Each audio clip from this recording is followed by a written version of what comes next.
অনেক দিন আগের কথা। এক বনে বাস করত এক চালাক শিয়াল। একদিন সে খাবারের খোঁজে জঙ্গলে বেরিয়ে পড়ল।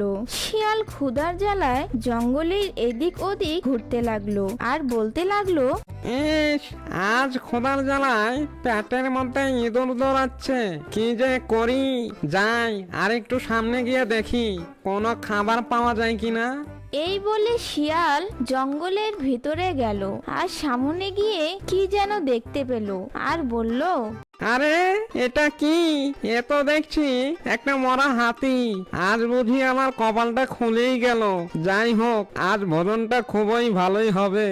এই বলে শিয়াল মরা হাতির কাছে গেল আর সেখানে গিয়ে শিয়াল দাঁত দিয়ে হাতির চামড়া কাটতে শুরু করলো। কিন্তু সে ব্যর্থ হলো, কারণ হাতির চামড়া এতটাই মোটা ছিল যে তার কাছে দাঁত দিয়ে চামড়া কাটা সহজ ছিল না। তাই তার হাতির মাংস খাওয়াও হলো না। ক্লান্ত হয়ে মরা হাতির পাশে বসে পড়লো আর চিন্তা করতে লাগলো আর বলল, আজ কি তাহলে আমার মাংস খাওয়া হবে না? এদিকে আমার খিদের জ্বালায় মরে যাচ্ছি। না, আজ আমাকে মাংস খেতেই হবে। এই সুযোগ কিছুতেই হাতছাড়া করা যাবে না। কিন্তু কি করা যায়? এই বলে শিয়াল বসে বসে চিন্তা করতে লাগলো আর হঠাৎ করে সিংহের আওয়াজ শুনতে পায়। এই তো পেয়েছি বুদ্ধি। এই সিংহ বেটাকে দিয়ে আমি হাতির চামড়া ছিলে নিব। এবং শিয়াল সিংহকে দেখে নরম গলা সিংহকে বলতে লাগলো, আসুন মহারাজা, আসুন। আমি আপনার জন্য এই হাতি শিকার করে পাহারা দিচ্ছি। আসুন সিংহ ভাইয়া, আপনি ভোজন শুরু করুন। সিংহ জোরে হুংকার দিয়ে উঠল আর বলতে লাগলো, আমার শিকার আমি নিজেই করি, অন্যের দয়ার খাবার আমি খাই না। আর এই শোন, আমাকে জ্ঞান দিতে আসবি না, বুঝলি? এই বলে সিংহ সেখান থেকে চলে গেল আর শিয়াল বলল, না, সিংহকে দিয়ে তো কোনো কাজ হলো না। কিন্তু আজ আমাকে ভোজন করতেই হবে। দেখি, চেষ্টা করে দেখি চামড়াটা ছিলতে পারি কিনা। কিন্তু শিয়াল এবারও হাতির চামড়া ছিলতে পারলো না। কিছুক্ষণ পর সেখানে হাজির হলো এক বাঘ। শিয়াল বাঘকে দেখে খুব খুশি হলো আর মনে মনে ভাবছিল বাঘকে দিয়ে কিভাবে মাংস ছিলে নিবে। তাই শিয়াল বাঘকে হাসতে হাসতে স্বাগত জানালো আর বলতে লাগলো, এসো এসো বাঘ ভাইয়া, এই হাতির মাংস একটু চেখে দেখো তো, এটা কি কোনো সিংহের শিকার? বাঘ বলে উঠলো, ওরে বাবা রে বাবা, এই হাতিটি রাজা সিংহের খাবার। আমি এই খাবার কিভাবে খেতে পারি? সিংহ দেখে ফেললে আজ আমাকে জ্যান্তই খেয়ে ফেলবে। আমি বরং সিংহ আসার আগেই আমি এখান থেকে পালাই। এটাই আমার জন্য বরং মঙ্গলময় হবে। আরে বাঘ ভাইয়া, তুমি এত ভয় পাচ্ছ কেন?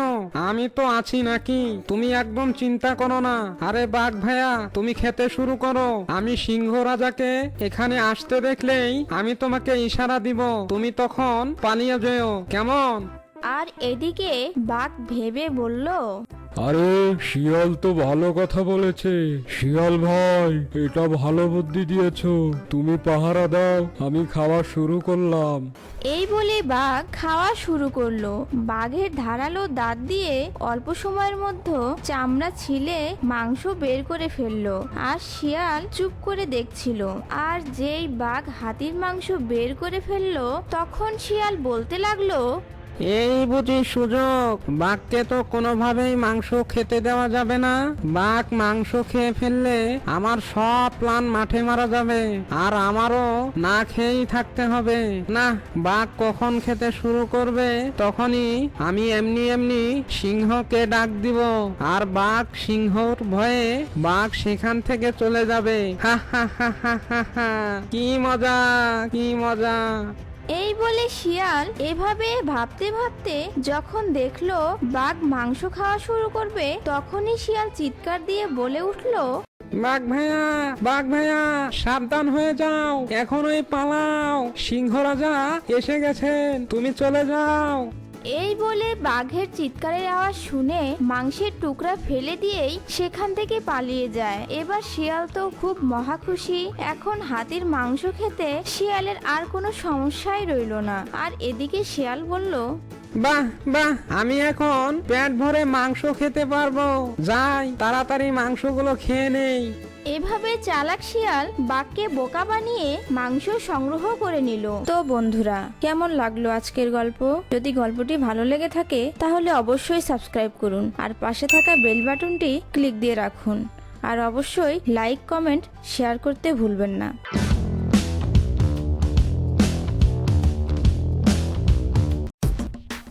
এক জঙ্গলে বাস করত এক দুষ্ট শিয়াল। সে সব সময় দুষ্ট বুদ্ধি নিয়ে চলাফেরা করত।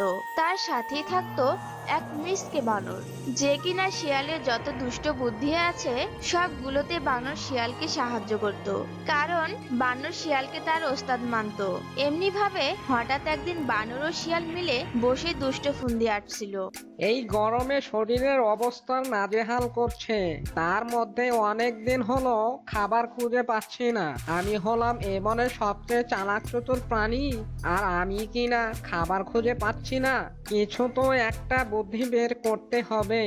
ওস্তাদ, আমার মনে হয় এই গরমে আপনার মাথার বুদ্ধি সব গলে পড়ে গেছে, সেই জন্য আপনার মাথায় কোনো বুদ্ধি আসছে না। রাখ তো তোর আজে বাজে কথা, ভালো বুদ্ধি তো কখনো দিতে পারলি না। এখন চুপ থাক, আমাকে একটু ভাবতে দে। শিয়াল ও বানর মিলে দুজনের ভিতরে কথা বলছিল। হঠাৎ করে তার পাশ দিয়ে যাচ্ছিল এক হাতি। শিয়াল ও বানরকে দেখে হাতি দাঁড়িয়ে পড়লো আর দুজনকে দেখে বলতে লাগলো, দুজন পাজি বজ্জাত একসাথে বসে আছে, না জানি দুজনে মিলে কি ফোন দিয়ে আসছে। দূর থেকে তো বোঝা যাচ্ছে না। যাই, কাছে এগিয়ে যাই এবং বোঝার চেষ্টা করি তারা কি ফোন দিয়ে আসছে। হাতি এই কথা বলে শিয়াল ও বানরের কাছে যেতে লাগলো। তাদের সামনে গিয়ে তাদেরকে বলতে লাগলো, কিরে শিয়াল, এখানে বসে তুই আর তোর সহপাঠী মিলে কি মতলব করছিস? তোদের দুজনকে একসাথে দেখলে তো মনে হয় বিপদ ছাড়া কিছু ডেকে আনবি না। আরে না হাতি ভাইয়া, কি যে বলো, আমরা তো এমনিতে বসে কথা বলছিলাম, আর তুমি কি না কি ভাবছো। আমার তো তা মনে হয় না। শোনো হাতি ভাইয়া, তোমার কি মনে হয় আর না মনে হয় তাতে আমার কিছু যায় আসে না। বেশি কথা না বাড়িয়ে এখন আসো তো বাপু, আমাদেরকে আমাদের কাজ করতে দাও। এখন তুমি এখান থেকে যাও। হাতি তখন মনে মনে ভাবতে লাগলো, এরা মনে হয় কোনো না কোনো খারাপ ফোন দিয়ে আসছে। আমার এদেরকে দেখে সুবিধার মনে হচ্ছে না। আমি বরং আগে ভাগে রাজামশাইকে গিয়ে বলে আসি। এই কথা বলে হাতি সেখান থেকে চলে যায়। আর যেতে না যেতেই শিয়াল বলতে লাগলো, কষ্ট করে মাথায় একটা বুদ্ধি নিয়ে আসছিলাম, আর এই বেটা হাতি কিনা আমার সব বুদ্ধি নষ্ট করে দিল। এখন তো মাথায় কিছু আসছে না, আমার নতুন করে কিছু একটা ভাবতে হবে। তখন বানর বলে উঠলো, ওস্তাদ, আমার মাথায় একটা বুদ্ধি আসছে। কি বুদ্ধি? বল তাড়াতাড়ি। আমরা এই গরমে শরবত বিতরণ করি, আর তার পাশাপাশি আমরা আমাদের খাবারও জোগাড় করব। সেটা আবার কিভাবে রে? সেটা আবার হয় নাকি? শোনেন ওস্তাদ। তারপর বানরের কথা শুনে শিয়াল বলল, আরে বাহ বাহ, বুদ্ধি তো ভালোই, আগে তো আমার মাথায় আসেনি। তোর দেখি আমার সাথে সাথে থেকে থেকে তোরও অনেক বুদ্ধি হয়েছে। চল বেশি না কথা বলে আমরা আমাদের কাজে লেগে পড়ি। এই বলে শিয়াল ও বানর তাদের গন্তব্যস্থানে চলে গেল। এদিকে হাতি রাজার কাছে আসলো আর রাজা সিংহকে ডাকলো। রাজামশাই, ও রাজামশাই, গুহাতে আছেন? একটু বাইরে আসুন, কথা আছে। কে রে আমাকে ডাকছে? আরে এই যে দেখছি হাতি, কি রে কি হয়েছে? রাজামশাই, আমি আসার সময় দেখে আসলাম শিয়াল ও বানর মিলে কি যেন ফোন দিয়ে আছে। আমার মনে হয় ওদের বাজে কোনো মতলব আছে। আরে না না, সব সময় সবাই এক থাকে না, ওরা মনে হয় ওদের বিষয় নিয়েই কথা বলছিল। রাজামশাই, আমার মনে হয়েছিল আপনাকে বলা, তাই আমি আপনাকে বলে গেলাম। ও নিয়ে তুই ভাবিস না, তুই তোর কাজ কর। এখন যা, যখন যা হবে তখন তা দেখা যাবে। এরপর হাতি সেখান থেকে চলে যায় আর সিংহ তার গুহায় চলে যায়। পরদিন তারপরেতে কি রয়েছে? এই গরমে শরবত আছে, তারপরেতে কি রয়েছে? মিষ্টি মোলার শরবত আছে, তারপরেতে কি রয়েছে? নরম কলার শরবত আছে, তারা এইভাবে গানের মাধ্যমে তাদের শরবত বিতরণ করার চেষ্টা করছিল। হঠাৎ করেই তার পাশ দিয়ে যাচ্ছিল বাঘ ও বাঘিনী। তখন হঠাৎ করেই তাদের নজরে আসলো। তখন বাঘিনী বাঘকে বলল, ওগো শুনছো, আমার না এই গরমে গলা শুকিয়ে গেছে। দেখো না শিয়ালটা কত সুন্দর শরবত বিতরণ করছে। চলো না এই গরমে ওর কাছ থেকে শরবত খেয়ে আসি। সবই তো ঠিক আছে, কিন্তু ওকে তো আমার বিশ্বাস হয় না। চলো, এত করে যখন বলছো একটু শরবত খেয়েই আসি। এই বলে বাঘ ও বাঘিনী শরবত খাওয়ার জন্য শিয়ালের কাছে গেল। হিরে শিয়াল, হঠাৎ করে কিভাবে ভালো কাজে লেগে পড়লে? কি যে বলো বাঘ মামা, আমিও তো একই জঙ্গলেই থাকি। আমারও তো একটা দায়িত্ব আছে তোমাদেরকে দেখাশোনা করার। ঠিক আছে, তোর মামিকে আর আমাকে দে দেখি তোর শরবত। ঠিক আছে মামা, দিচ্ছি। এরপর বাঘ বাঘিনী শরবত খেলো। এভাবেই এক এক করে সবাই শিয়ালের কাছে শরবত খেতে আসলো। এই ফাঁকেই বানর সেখান থেকে সরে পড়লো আর তাদের যে ফন্দি ছিল সেই ফন্দি কাজে লাগালো। এই সুযোগ আমাকে সবার আস্তানা থেকে চুরি করতে হবে। এই বলে বানর সবার আস্তানা থেকে চুরি করতে লাগলো।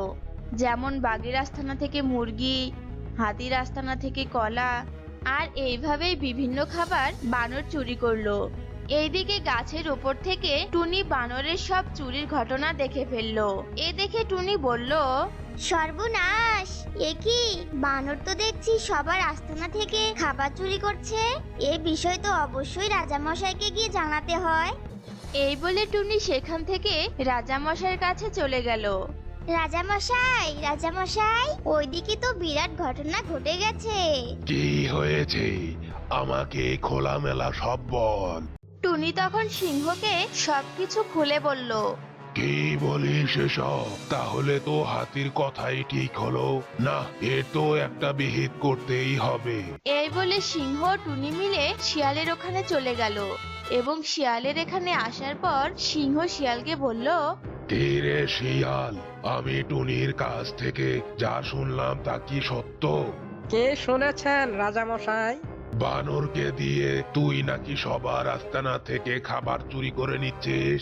না না রাজামশাই, কি বলছেন এসব? আমি তো সবাইকে শরবত খাওয়াচ্ছি। সবই তো বুঝলাম, কিন্তু তোর সহপাঠী বানর কোথায়? তাকে তো দেখতে পাচ্ছি না। ইয়ে মরেছে, এ বুঝি ধরা পড়লাম। ইয়ে মানে মানে ইয়ে এত মানে মানে করছিস কেন? সত্যি কথা বল, বানর কোথায়? রাজামশাই, ও তো এখানেই ছিল, কোথায় যে গেল? বুঝতে পেরেছি, এর সমাধান আমাকেই টানতে হবে। এরপর সিংহ হাতিকে দিয়ে বানরকে ডাকতে পাঠালো এবং তার কিছুক্ষণ পর হাতি পুনরায় ফিরে আসলো আর হাতি সিংহকে বলল, রাজামশাই, বানরকে তো কোথাও খুঁজে পেলাম না। জঙ্গলের আনাচে কানাচে সব জায়গায় দেখেছি, কিন্তু কোথাও খুঁজে পাইনি। বুঝেছি, আগে যা ভেবেছি তাই হয়েছে। বানর সব খাবার চুরি করে নিয়ে পালিয়েছে। কে? পাজি বানরের পেটে পেটে এই ছিল, দিন শেষে আমাকে ধোকা দিল। রাজামশাই, আমি আগেই বলেছিলাম এরা দুজন দুষ্ট ফন্দি আছে। আমি বুঝতে পেরেছিলাম, কিন্তু সময়ের অপেক্ষা করছিলাম। যা হবার তা তো হয়েই গেছে, এখন শাস্তি দেবার পালা। যেহেতু বানর নেই, তাই সব শাস্তির ভাগীদার শিয়াল। তাই ওর বালতিতে যত শরবত আছে সব শরবত শিয়ালকে খাওয়ানো হোক। না না রাজামশাই, এমন শাস্তি আমাকে দিয়েন না। আমি তো এত শরবত খেলে মরে যাব। এরপর সবাই মিলে বালতির শরবত শিয়ালকে খাইয়ে দিল আর বন থেকে বের করে দিল। তো বন্ধুরা, কেমন লাগলো আজকের গল্প? যদি গল্পটি ভালো লেগে থাকে তাহলে অবশ্যই সাবস্ক্রাইব করুন আর পাশে থাকা বেল বাটনটি ক্লিক দিয়ে রাখুন। আর অবশ্যই লাইক, কমেন্ট, শেয়ার করতে ভুলবেন না।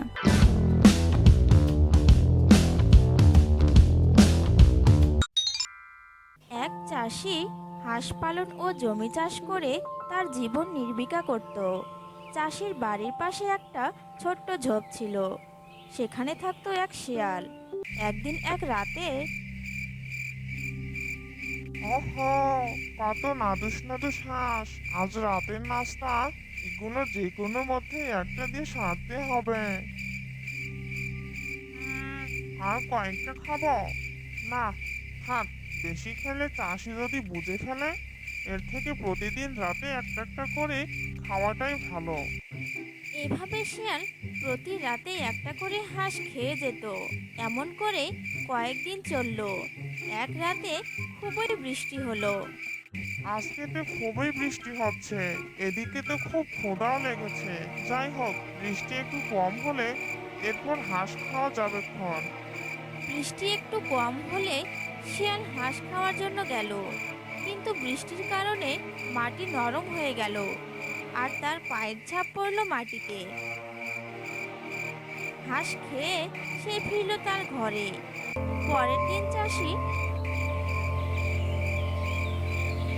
হাঁস ছেড়ে দেওয়ার জন্য গেল, আর সে যাওয়ার সময় দেখলো মাটিতে কার যেন পায়ের ছাপ। দেখি তো হাঁসগুলো সব ঠিকঠাক আছে কিনা। সে হাঁসগুলো গুনলো, দেখলো সেখানে 5টা হাঁস কম, আর তার কিছুই বুঝতে বাকি রইল না। পাজি শিয়াল, আমার হাঁস খাওয়া, দাঁড়া, তোকে তো একটা শাস্তি দিতেই হবে। চাষি শিয়ালকে ধরার জন্য একটা ফাঁদ পাতল।